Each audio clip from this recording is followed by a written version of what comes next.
ব্যাপারটা নিছক স্বপ্ন নাকি সত্যি সত্যিই ঘটেছিল বলা কঠিন। শুধু এইটুকুই বলতে পারি, এ ঘটনা আমি মোটেও বানিয়ে বলছি না। যা যা ঘটেছিল অবিকল তাই বর্ণনা করছি। গত শরৎকালের কথা। তখন আমি মার্কিন মুলুকের কান্ট্রি এলাকা অর্থাৎ পাড়াগায়ে এক ভদ্রলোকের অতিথি হয়ে আছি। ভদ্রলোকের নাম হেরম্যান জুট্রাম। দ্বিতীয় বিশ্বযুদ্ধের আগে জার্মানিতে হিটলারের চেলারা ইহুদিদের ওপর অত্যাচার শুরু করলে ডক্টর জুট্রাম আমেরিকায় পালিয়ে আসেন, কারণ ইনি ইহুদি। এলাকার নাম মুনভিলে, মানে করলে হয়তো দাঁড়ায় চন্দ্রপুরী। আসলে নিঝুম কয়েকটা বনে ঢাকা ছোট্ট টিলার ওপর একটি করে বাড়ি।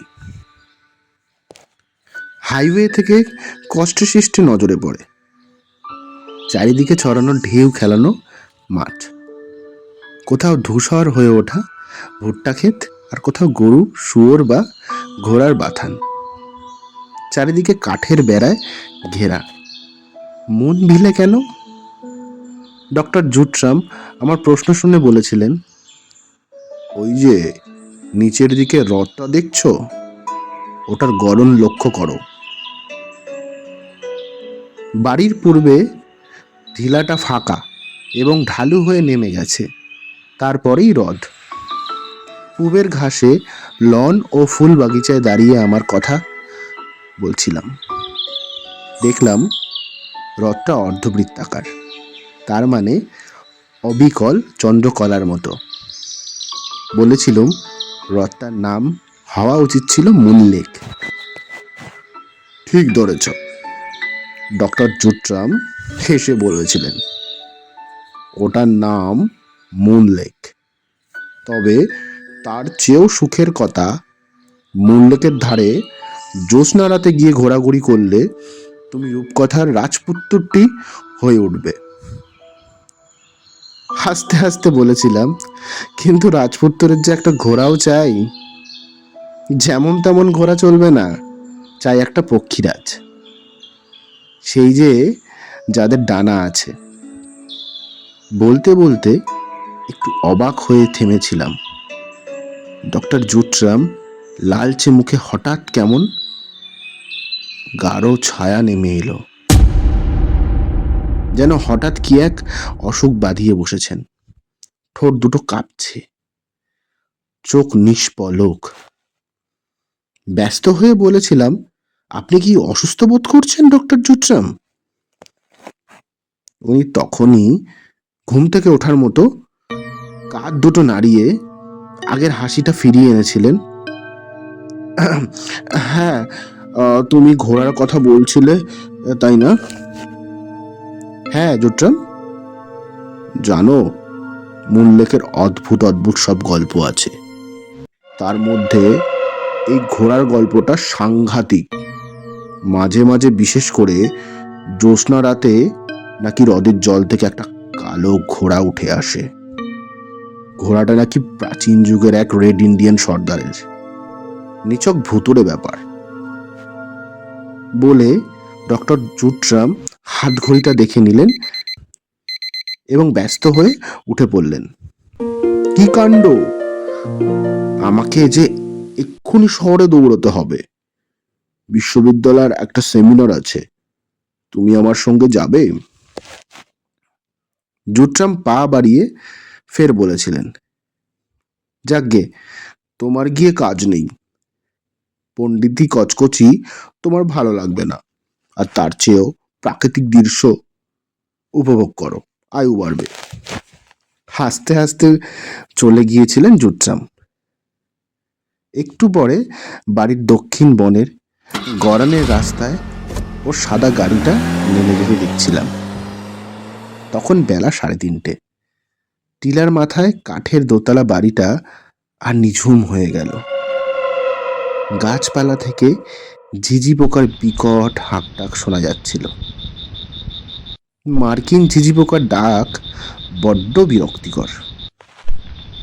মনে মনে খাপ্পা হয়ে বললাম, রোসো বাছাধনরা, পাতা ঝরার দিন শুরু হলেই তোমাদের বীরত্ব কোথায় চলে যায় দেখা যাবে। ডক্টর জুট্রাম প্রকাণ্ড এক কুকুর, তার নাম হচ্ছে রেক্স। এক এক কুকুরে আমার প্রচণ্ড ভয়, তাতে রেক্স আমার যতবার দেখে মাতৃভাষায় গালাগালি করে। বাধা না থাকলে আমায় নিশ্চয়ই সোজা করে ভারতে ফেরত পাঠিয়ে দিত। কাছুমাছু মুখে ডক্টর জুট্রাম বলেছিলেন, রেক্সের এই দোষ, বিদেশিদের দেখলেই দেখতে পারে না। হাই তুলে ভয়ে ভয়ে বারান্দায় উঠলাম, কিন্তু রেক্সের সাড়া পেলাম না। তখন দরজা খুলে বসার ঘরে ভেতরে উকি দিলাম। সিঁড়ির পাশে কুকুরটা থাকে, সেখানে সে নেই।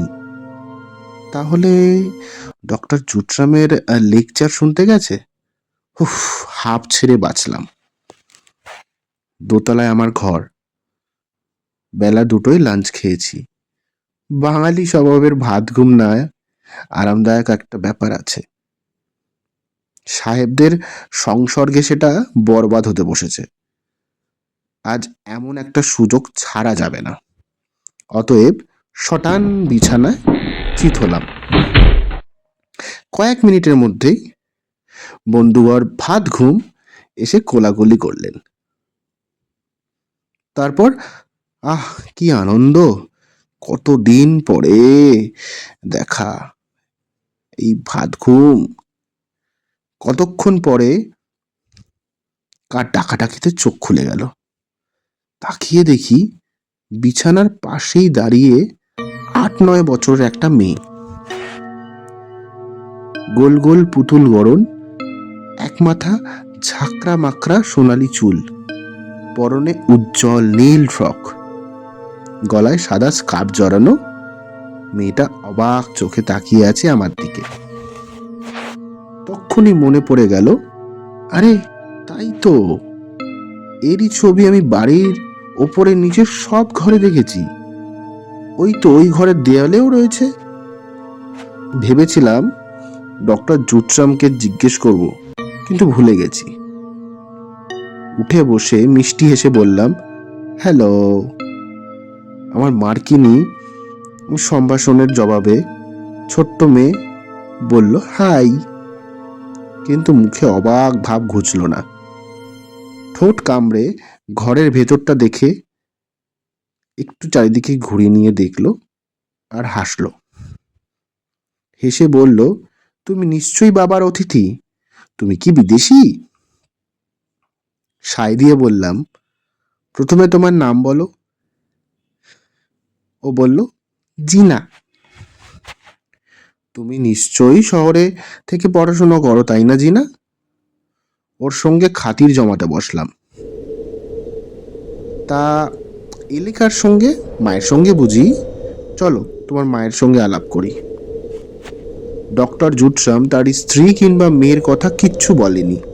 আমি কিছু জানতেও চাইনি। কারোর ব্যক্তিগত ব্যাপার জানতে চাওয়া আমার ভদ্রসম্মত না। উঠে দাঁড়িয়েছি। জিনা বলল, তুমি বললে না কোন দেশের লোক? আমি ইন্ডিয়ান।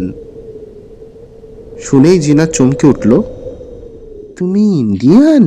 কিন্তু কিন্তু কি বলো তো জিনা, তোমার মাথায় পালকের টুপি নেই, গলায় রঙিন পাথরের মালা নেই। জিনা বলতে থাকলো, তোমার বর্ষা কি হলো? তোমার চুল কেটে ফেলেছে কেন? তুমি এমন বেটে মানুষ কেন? ওকে থামিয়ে হাসতে হাসতে বললাম, জিনা জিনা, আমাকে বলতে দাও। ইন্ডিয়ান মানে আমি ইন্ডিয়া, ভারতের লোক। তুমি আমাকে রেড ইন্ডিয়ান ভেবেছ। ভারতের নাম শোনোনি? পূবের দেশ। জিনা কেমন করে নিরাশ গলায় বলল, ও তুমি ওরিয়েন্টাল। ঠিক বলেছ। এবার চলো তোমার মায়ের সঙ্গে আলাপ করি। জিনা সে কথায় কান না দিয়ে বলল, তুমি আমার সঙ্গে বাস্কেটবল খেলবে? খেলবো বই কি, এসো বলে সে কাঠের সিঁড়ি দিয়ে বেয়ে নামতে লাগলো। তার পেছনে পেছনে নেমে নিচের ঘরে কাউকে দেখতে পেলাম না। ঘরের ভেতর ততক্ষণে হালকা আধার জমেছে। পূবের বারান্দায় বেরিয়ে দেখি বেলা পড়ে গেছে। নীলচে কুয়াশা জড়িয়ে রয়েছে চারিদিকে। গাছপালার মাথায় আকাশে উড়ে যাচ্ছে বুনো হাঁসের ছাপ। নিচের দিকে একটু দূরে মূল লেকের জল তখন লালচে ছটা ছড়িয়ে আছে।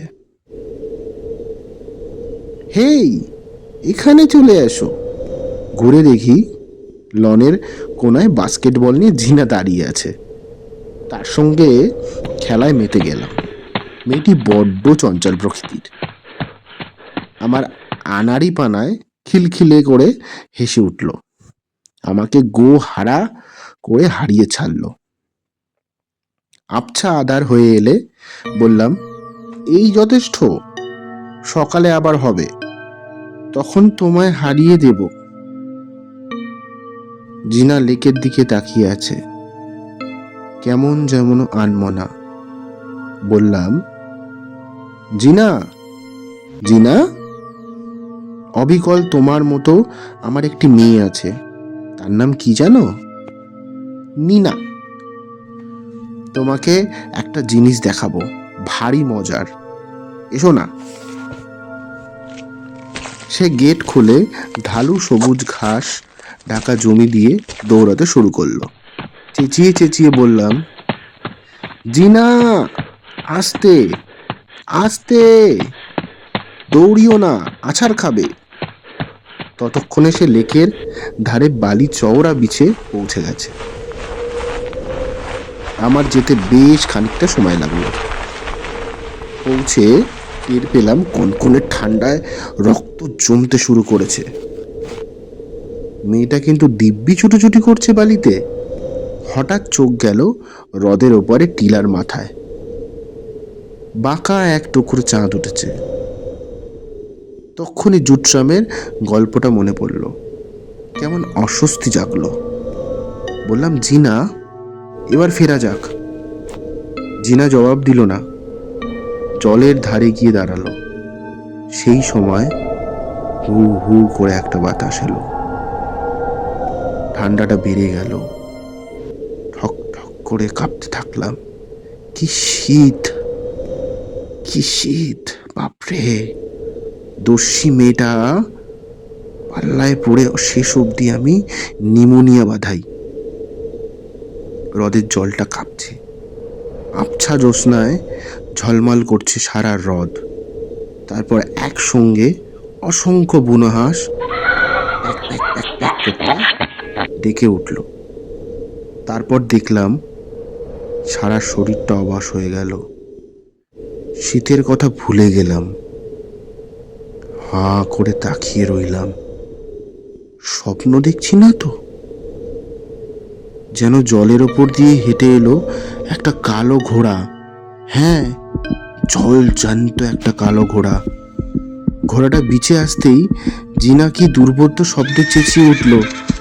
তারপর দেখি কালো কালো ঘোড়ার সঙ্গে সে ছুটোছুটি করে বেড়াচ্ছে, কখনো আমার সামনে দিয়ে, কখনো পিছন দিয়ে।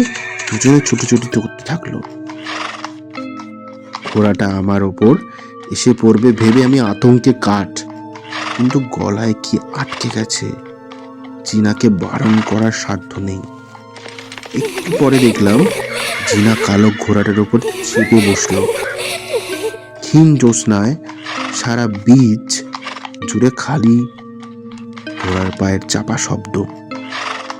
তারপর পেছন থেকে কেউ আমায় নাম ধরে রাখছে। এই সঙ্গে কুকুরের গর্জনও শুনতে পেলাম। টর্চের আলো ছড়িয়ে পড়লো আমার গায়ের ওপর। এই আলোয় ছটায় আবছা দেখলাম কালো ঘোড়াটার জিনাকে নিয়ে হ্রদের দিকে নেমে যাচ্ছে। এতক্ষণে গলা দিয়ে স্বর বেরোলো। চেঁচিয়ে উঠলাম, জিনা, জিনা।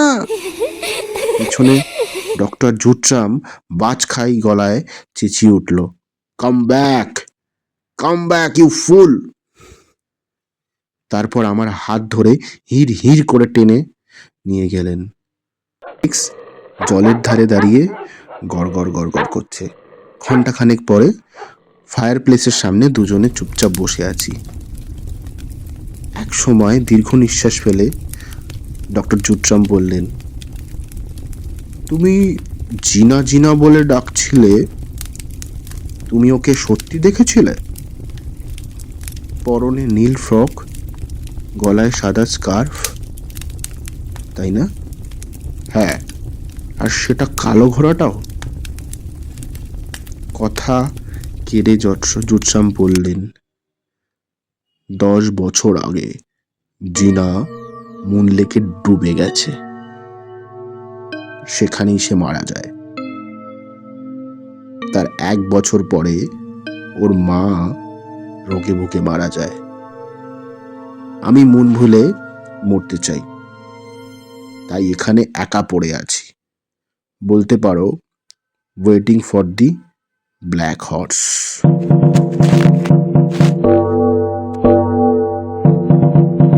নমস্কার বন্ধুরা, সৈয়দ মুস্তাফা সিরাজের লেখা কালো ঘোড়া গল্পটি কেমন লাগলো নিশ্চয়ই কমেন্টে জানাবেন।